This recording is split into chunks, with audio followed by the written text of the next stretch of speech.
Veteran American journalist Peter Finley Dune once propounded that the role of the journalist is to comfort the afflicted and afflict the comfortable. But how does a journalist afflict the comfortable without ultimately coming off as being combative or rude or even outrightly unprofessional?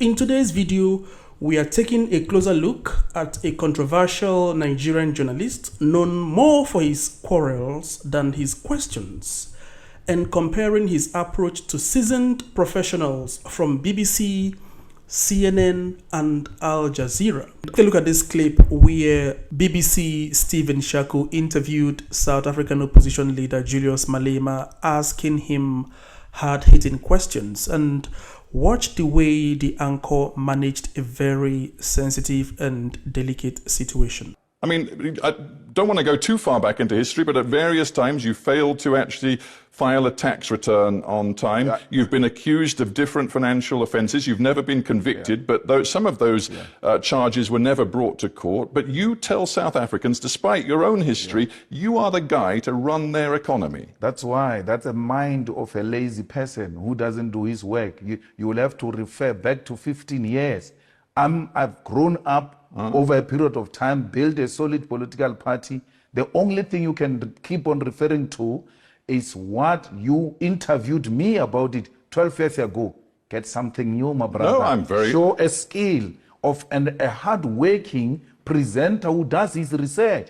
You can't falter me. Since I've made my mistakes on text when I was very young, when I was almost 27 years old, fixed that problem. Today, I'm a 42-year-old married man with children who has taken responsibility and built a solid party to be the third largest party without the support of white monopoly capital and the owners of the South African economy. You keep on referring to old and old things because you are now beginning to sound like a scratched CD.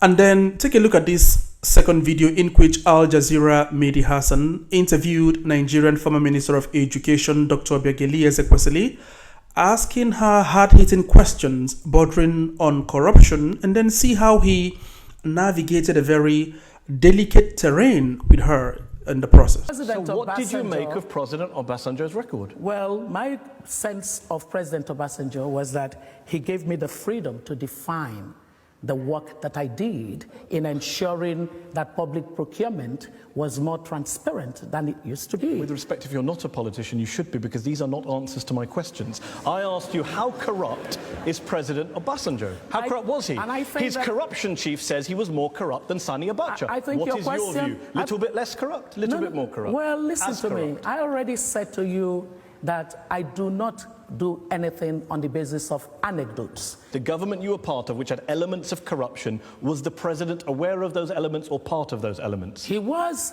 aware of the elements of corruption, and it was his responsibility to tackle those issues of corruption. Did he tackle it in your view? We didn't succeed fully. Take a look at my Nigerian journalist and how he interviewed his own guests, and then you can tell the difference. Mr. Onakwasa, I put it to you that you came here to misrepresent the facts today as regards subsidy removal. President Tinubu announced subsidy gone on Inauguration Day.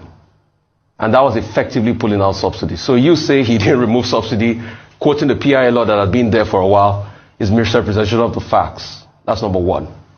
Number two, since President Tinubu got in... Let me finish, Mr. Onakwasa. Let me finish, please. Secondly, since he got in... Don't raise your voice at me, young man.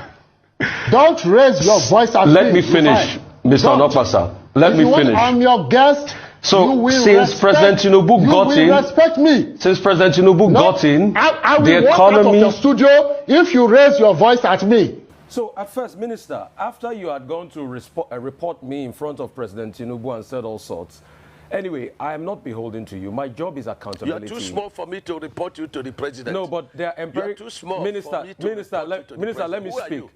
Minister, let me speak.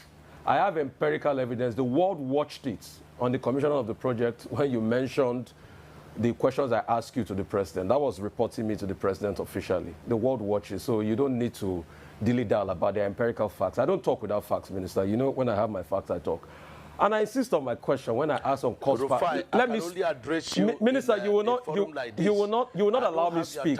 The problem is you will not allow me speak. You spoke for over 20 minutes, over 10 minutes. Because now. you don't know what you are speaking. But let me speak. Let me speak. You will not. What your profession is. You will not allow me speak. You see, if you can just keep quiet and be calm and just allow me speak, I'll be happy. All right. So my question still persists as regards the cost per kilometer. You cannot tell me that we don't have a right to know the cost per kilometer. Even if it's an undulating landscape, give us all the facts and the details of the cost per kilometer. That's all we'll ask for. Other questions as regards the loans taken. Let me finish. I will keep quiet for you to damage Let me finish. Listen to me. Minister, you will not allow me to speak. The minister will not allow me to speak. No. Don't do that with me. Minister will not allow me to speak. I was in your studio. Minister will not allow me to speak. And when the first section was on, and I ran the figures. And what you're asking us is 750 kilometers of coastal highway. We should tell you cost per kilometer. So you multiply by 750. That's nonsensical.